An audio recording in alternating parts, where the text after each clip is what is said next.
When I see videos on the internet or I hear news stories that are depicting hate, um, it's hard. I get really sad and sometimes I tear up.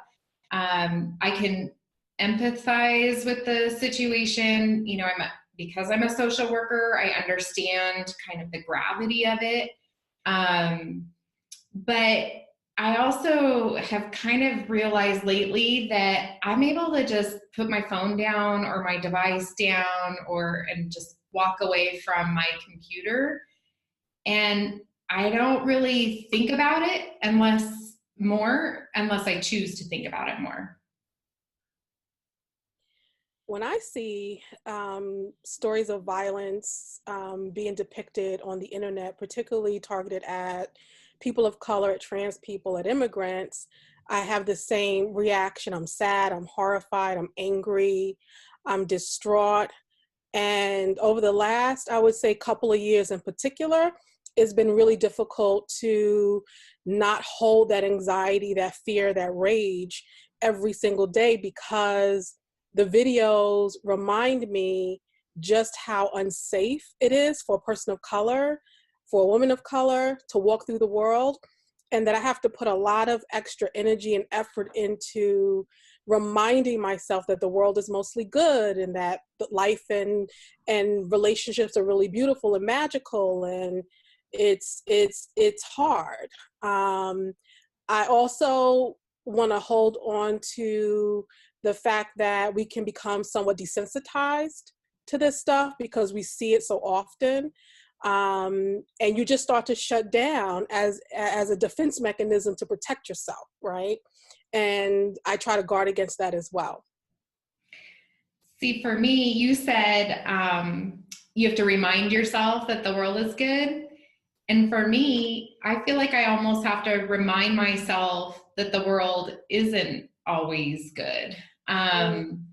Again, I'm just like really resonating with this notion. I feel like I have a choice to step away from those images. And so on the flip side of that, I almost have to make the conscious choice to look at them and to grapple with them, because otherwise it's okay. Like, it's easy almost. I hate to say that, but it's easy for me to not think about those images very much, unless I deliberately choose to. Yeah, I totally understand that. I think that anytime we are feeling the most targeted in a particular identity, you see it everywhere, right? So I see race and gender all the time because of my identity as a Black woman in this culture that is rooted in white supremacy and patriarchy and sexism and misogyny. But I'm also cis and I'm also straight, right? Those are identities that I don't experience targeted on a routine or regular basis.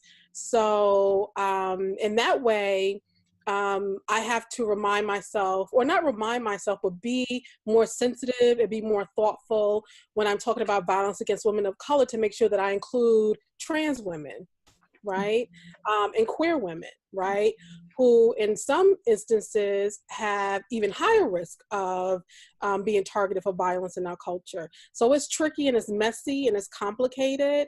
But I think the difficult work of staying in the grind of it, in the pain, while balancing love and beauty and relationship and community, I think that is the work. Mm-hmm. Yeah, when we get trained as social workers or when we're teaching students to be social workers, we talk a lot about boundaries, but I almost wonder if we go too far with boundaries, because maybe I shouldn't put up a little wall. Maybe I should feel it more deeply and internally. And again, it's kind of like, for me, it's that balance of moving from the knowledge of the situation to that really feeling it inside, internalizing, I guess, the situations. And you have to get there in order to truly kind of understand what people are actually going through. And I know we would define that as empathy, but I think it's like a whole other layer of empathy that we, that's much more difficult to get to. And when we teach a lot about boundaries, then we kind of draw a line in the sand of where our empathy goes. And maybe when we're talking about racism and oppression, maybe we need to blur that boundary a little bit more, and become a little more vulnerable in how we're trying to understand the situation. We meaning me, in order to really kind of understand like the things that you're talking about. Yeah, I mean, one of the things that you remind me of is the need for safety all the time, and the way that we talk about safety in social work. I know I've used that language when I'm teaching. We're going to create a safe space for us to have these difficult, courageous conversations. And over the last few years, I've tried to pull away from that a little bit, because it isn't safe. And it shouldn't feel safe, right? It should feel hard and messy and complicated. And we should be pushing ourselves out of our comfort zones, right? To have conversations with one another across difference, when we're grappling with these different values, and when we're grappling with violence and poverty and what that means for different groups of people. And I know that it's really, I think, controversial in social work, because we really do rely on, safety as a core value and principle, so that people can feel like they can have, take risky conversations, or take risk in those conversations. But I think because the world is so unsafe for people of color, for poor people, for women, for trans people, queer people, immigrants, that's just not a luxury that we can expect to have. Mm-hmm. Yeah, it seems like with that, like conversations like this, we need to be in a place where I can say, gosh, I feel like I'm just not processing these videos in the same way that you are. But then recognize that out of that, the conversation might be more difficult from there, and it might not feel safe, as you're saying, from time to time. But how do we push ourselves a little bit further if we don't take some of those risks and recognize, the difference between a difficult conversation versus a hateful conversation? And I think that's what our students need to get comfortable with, is difficult conversations and people feeling upset at the things we say, and realizing that, we don't intend to make people feel upset, but we're going to, and let's understand what that means when that happens. Mm-hmm. Yeah, I think, we don't model this very well in our country in general, right? We're big on denouncing people, condemning people. You make a mistake and use the wrong word, people will call you out. There's a big thing around the call out culture, right? If you don't get the jargon correct, if you don't have the correct analysis, I'm going to call you out and I'm going to shame you, right? And I don't, subscribe to that. That's not how I move through the world, because I know that shame is immobilizing. It might be helpful to get your kids to wash the dishes, but it's not going to help people have a paradigm shift, right? Because when you shame people, you force them into a position of being defensive. And now people really retract back into what they think and what they believe, because they're feeling attacked. But I think we have to do a better job at having a conversation about what it means to have these difficult conversations with one another, where we're not tone policing, we're not telling people of color and poor people, or people who are experiencing mass oppression, how they should feel and how they should respond to it. I think we have a big, I think, problem with that in this culture. But I also think that we need to be careful with not denouncing and condemning those who don't get it right, or who don't do it the way that we want them to do it, because we all have to start somewhere. Mm-hmm. We didn't just sort of arrive, poof, and have the correct analysis, right? Right. This is about growing and learning. Right. I agree. And I think it's a really good point that you raised about, how shaming can lead to defensiveness, and then it kind of shuts down the conversation from there. And I think like when things show up in the media, it becomes about kind of proving what was true or not true, or counteracting what was said, with something else, when really that kind of just creates a lot of noise around what the true issues are, and that's because somebody was called out, and now they're on the defense, as opposed to kind of us as society just stepping back and saying, wow, this was a really difficult situation. What happened here, not from the, not so that we can shame all the parties involved, but to really analyze, like, how did this breakdown happen in the first place? But we can't even get to that conversation because we just live in that kind of defensive mode, most of the time.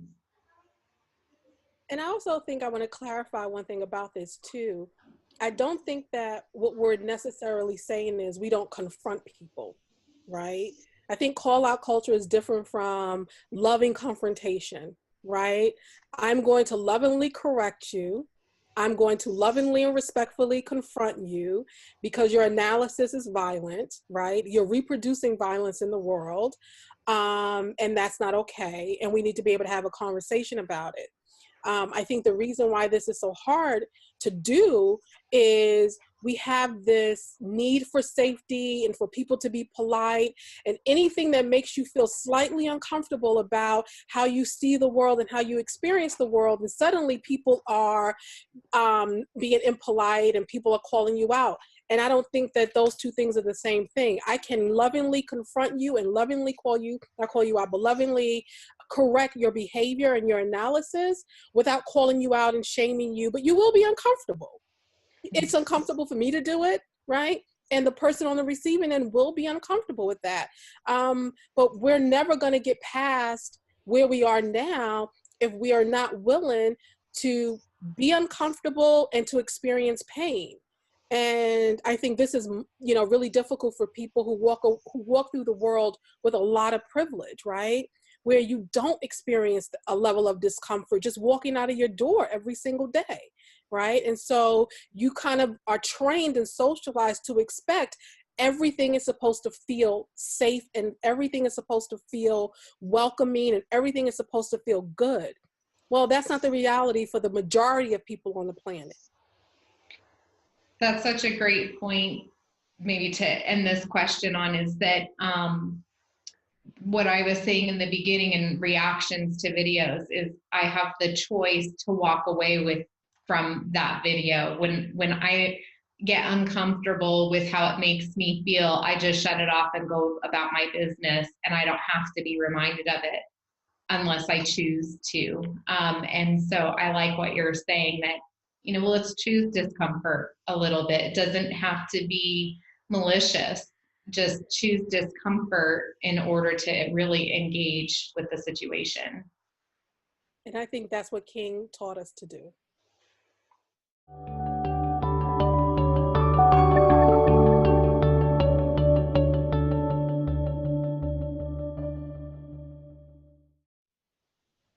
So, do I think we are particularly sensitive to race, or too sensitive to racism in our culture?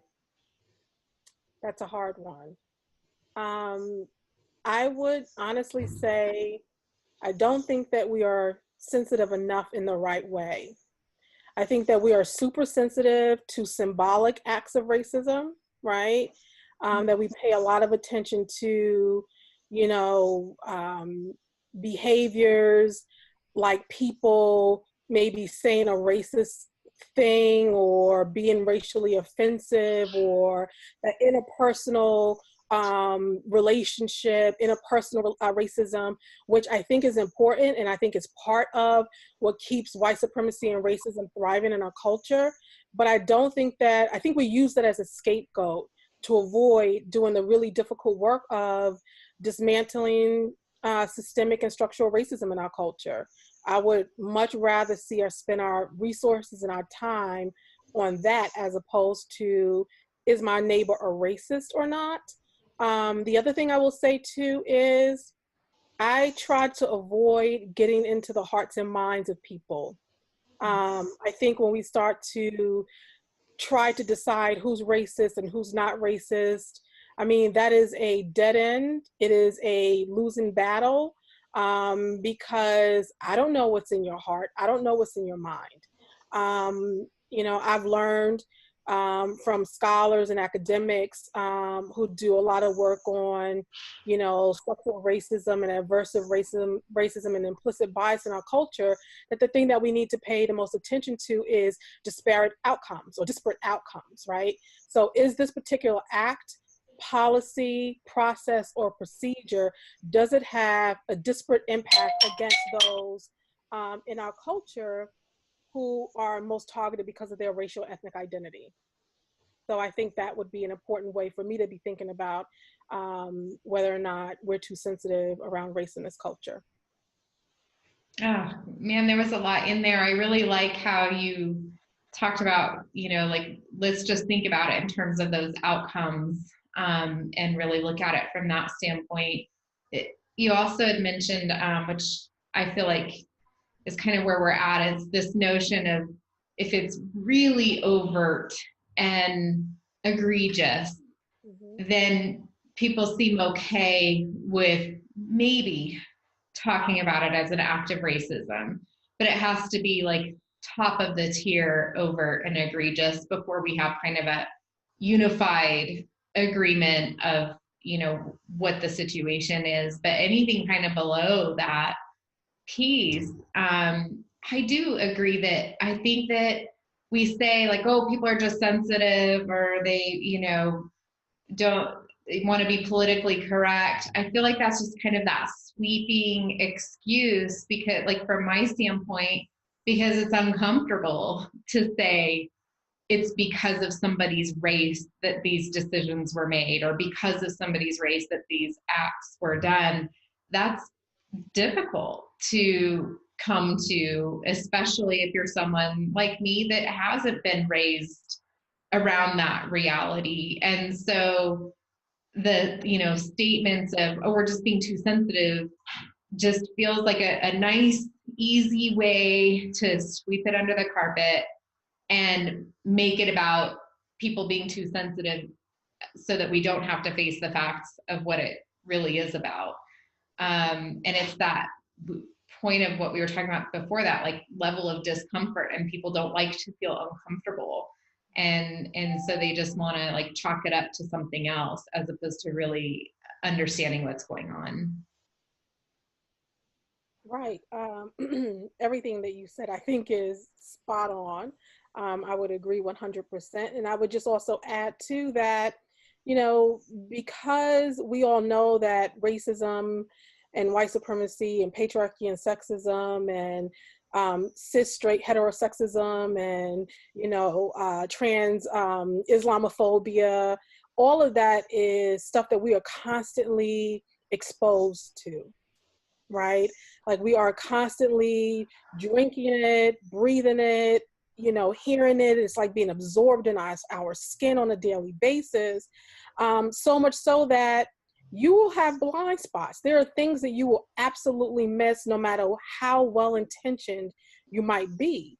And so one of the things that I would love to see happen in our culture, and I would love to see social work take the leadership on this, is for us to be thinking about how do we apply a racial equity, racial justice lens to every policy, every practice, every procedure that we support, right? So we need to think about and look at and analyze whether or not this particular way of, you know, moving through the world, will it be harmful to certain groups of people?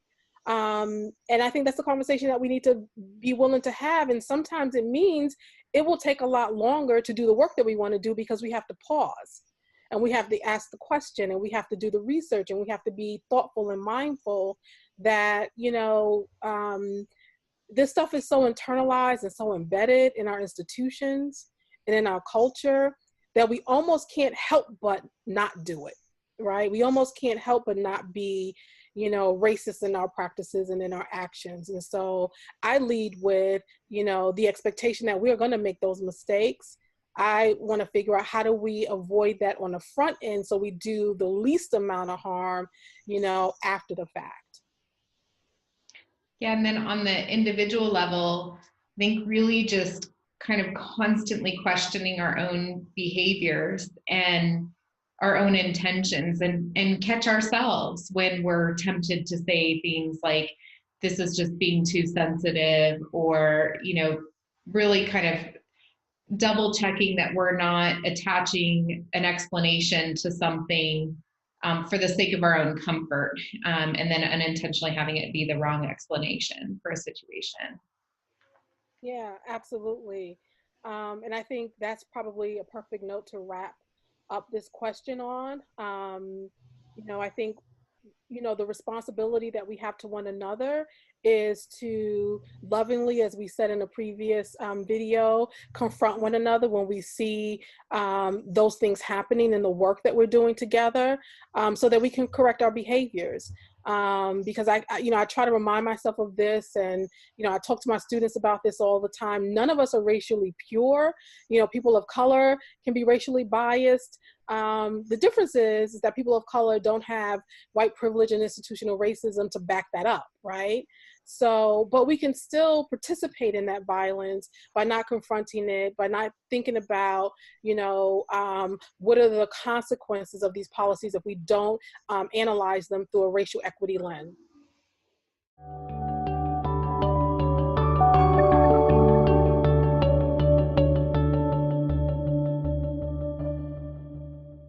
So for me, there's, I think, more than one thing that I want people to do.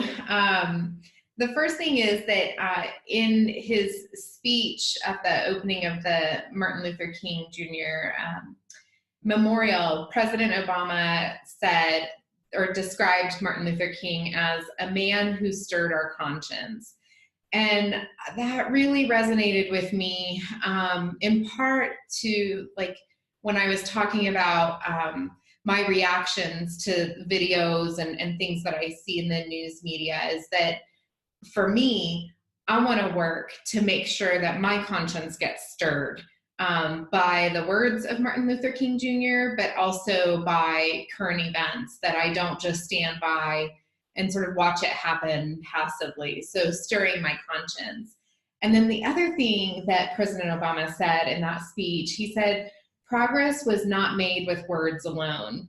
And I know, like, as social workers, we understand that, but I really feel like we need to live that. It starts with the words, and it starts with conversations like this to understand each other and understand what's going on. But we have got to move past just trying to assess the situation and really start to take some action.